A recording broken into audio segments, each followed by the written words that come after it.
Alright, hi, hello, how are all of you? I hope you're doing better than me.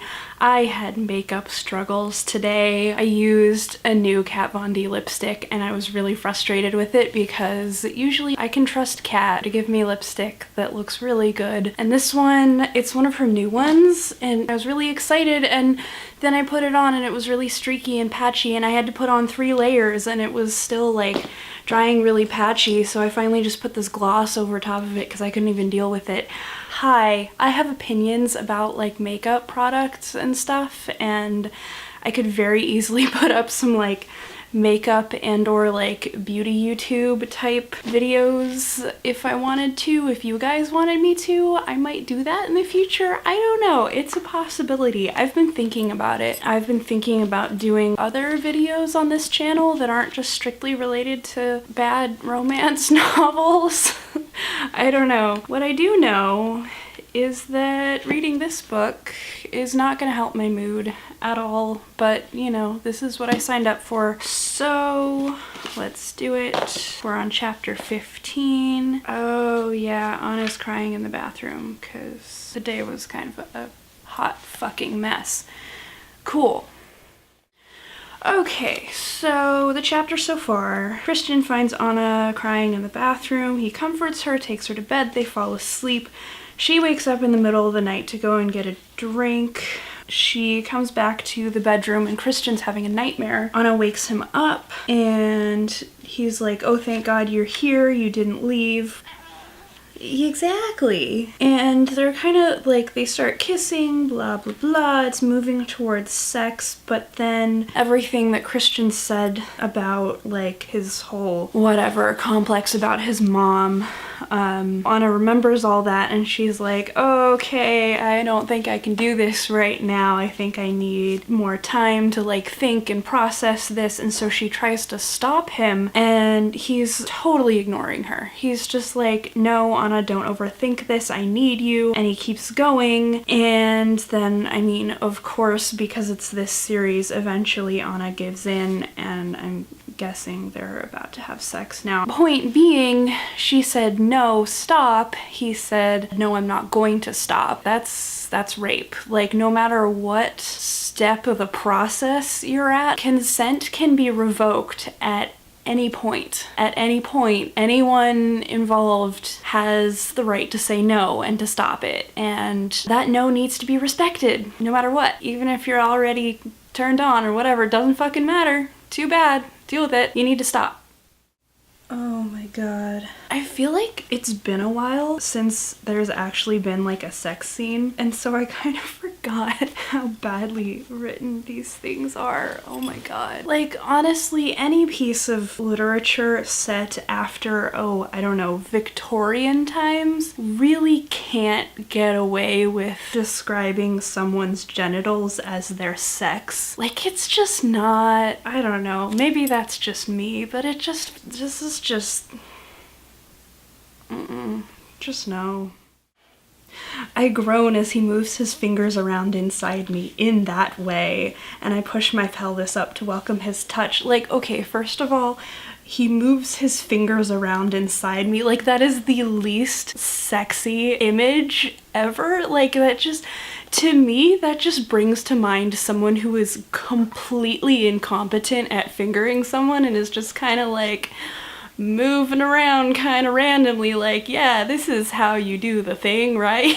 And then, in that way. In what way? Like, there are these sex scenes that are like kind of trying to be super explicit, but then you get these moments of where the description just backs off and is kind of like, you know, like that thing, like that the stuff happens and it just gets really shy all of a sudden, and it's just, this is an erotica series. It's fine. We're all here for the sex. It's okay. And the other thing is, like, it's hotter if you're describing it so that, you know, you're putting the reader right there in the situation and they can picture exactly what's happening. You know what I'm saying? Like, oh my god. And now, of course, he's like, Do you want to do this? You can still say no. You can always say no. Half point for trying? Actions speak louder than words, bro. And when she was actively trying to stop,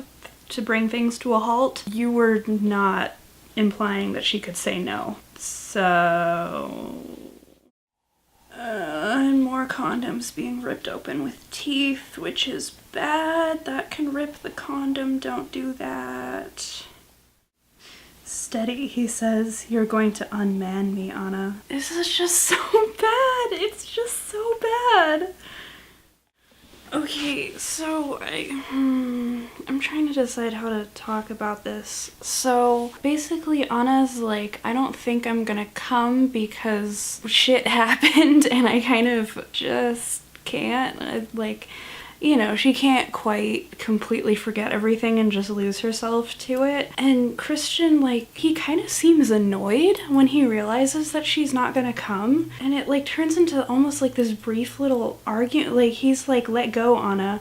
And she says no, and it's like, yes, he snarls. And, like, okay, first of all, bro, relax. It's fine. It's okay. Second of all, then he just like, he shifts his hips, I guess? I don't know. He just does something slightly different and then, hey, presto, magically she ends up coming. Which, like, okay, this bothers me on a few levels. First of all, the fact that he, like, gets annoyed at her and is like, no, you're gonna come for me now. Like, I mean, sometimes you're just not gonna come, and that's okay, because, like, for example, you had a crazy fucking day, and you're still kind of, that's still happening at the back of your mind, and you can't really relax into it. That's fine. It happens. It's okay. Like, orgasm does not have to be like the be all end all, like if both of you don't come then it was automatically bad sex. Like, that's not how it works. And second of all, you can't just like bully someone into an orgasm. It's not gonna work out. Like, it's just not. If your partner is not really relaxed enough to come, you gotta help them relax more. Or just like, if they're not going to and they're fine with it, who cares? That's okay. And then of course in like every fucking sex scene in this series so far, they both come at like the exact same time, which, when does that ever happen? Let's be real. When does that ever fucking happen? So they're like talking afterwards and he's like, I was serious about marrying you. We could get to know each other then, which is like, maybe this is just my view on marriage, but it seems like to me, you want to know each other pretty well before you get married. I mean, okay, yes, if you are in love with someone and you want to spend the rest of your life with them, great, you have the rest of your lives to get to know each other. But like, you can do that just like being in a relationship together, you know? And then if a few years down the line it doesn't work out, you don't have to, like, you haven't spent all the money on a wedding and you don't need to go through the whole process of divorce. Whereas if you just rush right into marriage and then once you do get to know each other for a few years, you're like, wow, I don't actually want to spend the rest of my life with you, like, then it's just so much more work, like, to get out of a marriage than it is to get out of just a relationship. And like, even just getting out of a relationship, like, even if you're just living together and all of the work of breaking up is just moving out, like, that's still not an easy thing, you know? But then you get into like legal bullshit, and also like you've poured however much money and however much effort and however much commitment and emotions into marrying this person. Like, it just seems to be that like you want to really have a good idea of who this person is before you marry them. So it's the next day, Anna's at work, and so of course we're getting into where the book turns into their email exchanges. So the last line of one of Christian's emails is, oh, and marry me, please. And it's just like, okay, you proposed. Fine. She's thinking about it. Like, just back the fuck off and let her think about it. Like, don't nag her about it. It's a big decision. I'm not opposed to living in sin. That's her saying, like, we can just still be unmarried or whatever. Like, come on, you guys. When was this book published? I don't know. I don't care. It's the 21st century. An unmarried couple living together is not scandalous anymore. Oh man, Jose. We haven't heard from him in like forever. What the heck? I don't know if he's even been in this book at all. Yeah, so Jose just called Anna, and way back, I think in the first book, because he's her like photographer friend, and he was doing an exhibition that featured a bunch of photos of her. And of course, Christian swooped in and bought all of them because he's a total fucking creeper and he like couldn't stand the thought of anyone else having photos of his woman in their house or whatever. And so I guess this like exhibition whatever is finally closing, and so Jose is like, yeah, I can come deliver the photos on Friday, and like, do you want to catch a drink and catch up and whatever? And so Anna's like, let me work it out with Christian and then I'll call you back. And then she sits there thinking, how will Christian react to this? She's anticipating this potentially, of course, being another disagreement because Christian's super fucking controlling and she like can't even hang out with her friends without his fucking permission. And I've had this exact rant about this exact situation before in past chapters. I know it, and I'm just... So, remember Anna's boss who like tried to come on to her and is all pissy now because she's taken? So she was like 15 minutes late to work today, and her boss, Jack, is just totally fucking pissed at her and being just basically a little shit. And she says perhaps he too suffers from a personality disorder. And the snarky part of me is like, yeah. The personality disorder called being an entitled dude who got rejected and can't fucking handle it and now he's throwing a hissy fit. But part of me is also like, okay, you guys, not everyone who is rude or unpleasant has a personality disorder. Can we just not, like, take that attitude with mental illnesses and disorders? Like, can we just fucking not, please? That's not okay. Thanks. My boss is like an angry bear with a sore head and poison ivy up his ass. I do like that. I might have to remember that. God, and like, so she's like going through her work day thinking about everything that's happened and blah, blah, blah, blah, and she's like, oh, what I would do for a day on my own to just think all this through. And it's like, honey, you can have that. That's possible. That you have a right to get away from like everyone and just process shit on your own if that's what you need. That is your right. That is something that you are entitled to. That's a thing. Just because... And like, she's not even formally living with Christian yet. Like, she kind of is because she basically just goes back to his place all the time. But like, she's not, or at least she shouldn't be stuck with him. She shouldn't be stuck there. If she needs to get away, she should be able to do it. A relationship should not be a prison.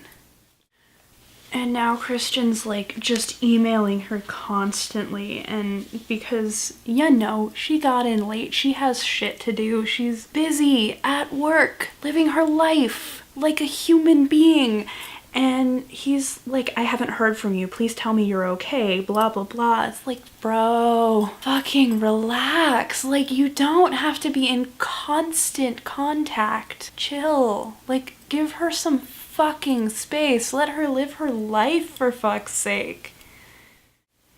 And the other thing is, like, I get it. They had a really intense discussion the previous night. Like, I understand if he's kind of on edge and he's like, oh no, does she hate me, blah, blah, blah. We all feel that.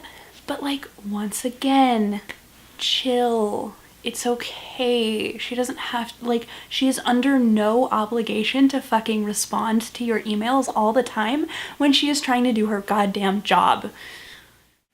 Oh my god, no, seriously, this writing is so bad. She's at lunch at a Starbucks and she like takes out her iPod. I choose a song haphazardly and press repeat so it will play over and over again. Yes, dear.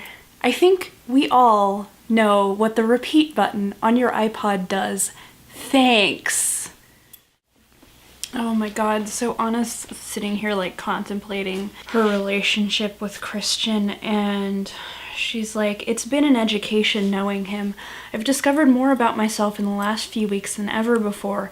I've learned about my body, my hard limits, my soft limits, my tolerance, my patience, blah blah blah. It's like, okay, excuse me, no you fucking haven't learned all that much about your hard and soft limits, because you really haven't been exploring them in a very safe way, because Christian really is not very good at setting up a safe environment for that. Like, and it strikes me like a thunderbolt. That's what he needs from me. What he's entitled to.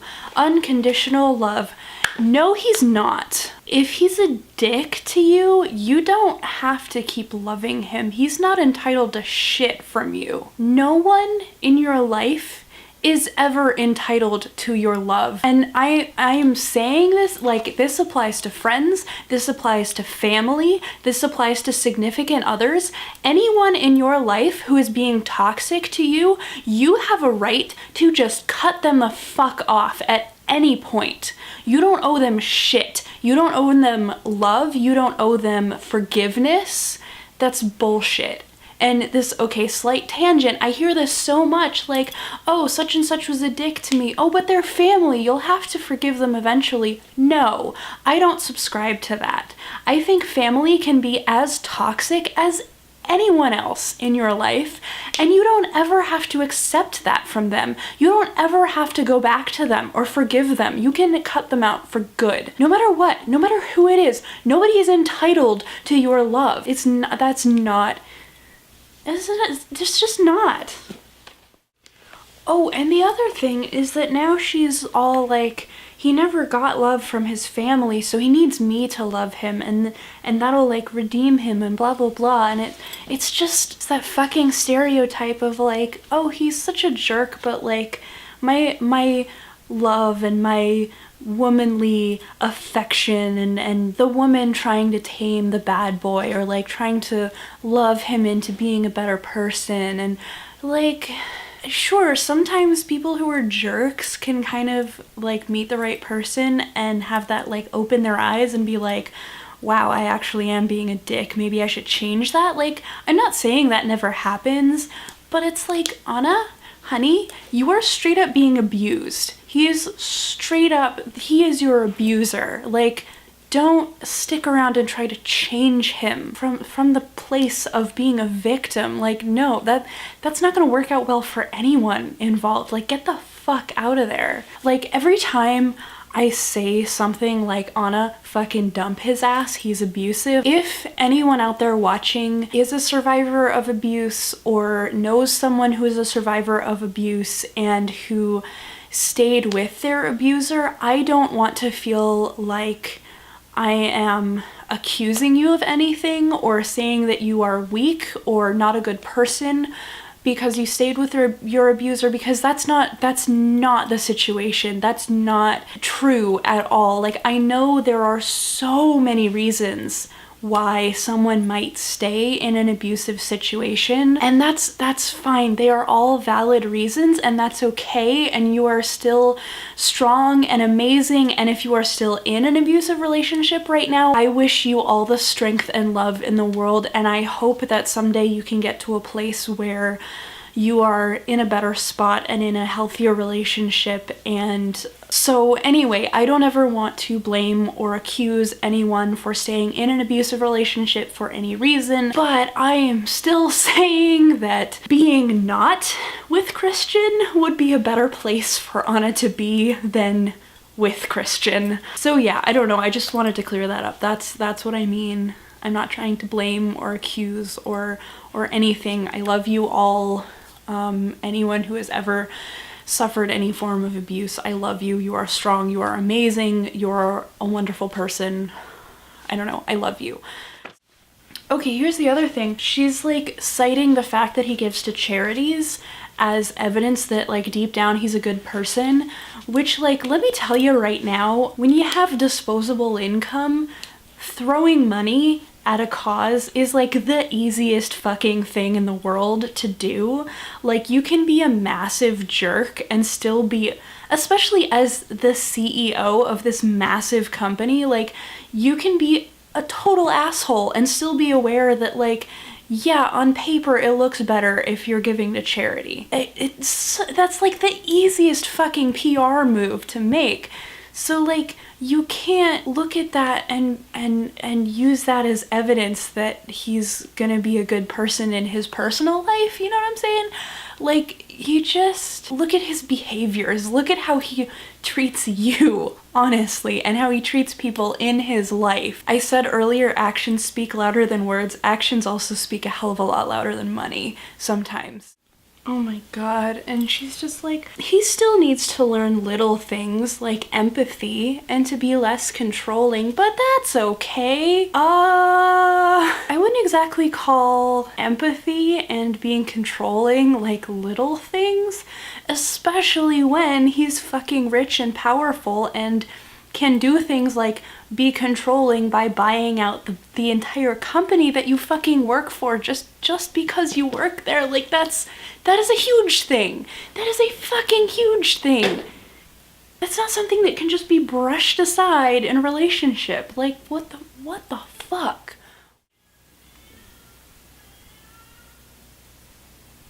I don't know if the mic is picking that up at all, but one of my cats thinks he's dying. Oh my god, it occurs to me that I've not eaten today. Oh shit, that's not gonna go down well with Christian. Not, oh no, maybe I should eat something because I'm trying to take care of myself. But oh wow, my boyfriend's gonna be mad at me for this. Okay, well, I thought we were gonna end this chapter with it not having to deal with nearly as much emotionally distressing shit as the last chapter, but so on the very last page, Jack has asked Anna to stay at work late to make up for being, you know, late that morning, whatever. It's like 6:15, she realizes she hasn't eaten, she goes to the office kitchen to see if there are any snacks left. Jack comes in, closes the door behind him. By the way, the office is of course at this point abandoned because everyone else has gone home. And so anyway, he comes into the kitchen, closes the door, and Anna can immediately tell that something's wrong. She's like, oh shit, I don't want to be here with him right now. And he says, at last, I have you on your own. Now, are you going to be a good girl and listen very carefully to what I have to say? So hey, guess what? We're gonna start the next chapter with a rape scene, probably. Really not looking forward to that. Like, really not looking forward to that. Cool. All the dudes in Anna's life are fucking toxic douchebags. She needs to just get the hell out of there. But then again, there are a lot of toxic douchebag dudes in the world, so like, nowhere's safe. Anyway, that chapter's over for now. I mean, it is over. I'm done with it. I'm safe for another month. I just quit, you guys. I'm gonna turn this into a beauty YouTube channel so we can talk about like lipstick and blush bath bombs and like happy shit. No, I'm kidding. I signed up for this. I'm gonna see it through. Anyway, thanks for sticking with me through that one. Thanks in advance for sticking with me through the horror show that I'm sure the next video is gonna be. I don't know. I will talk to you next month. Oh boy. Until then, like, do something nice for yourself. Take care of yourself. Love yourself. Do something that makes you happy. Hang in there. Bye, guys.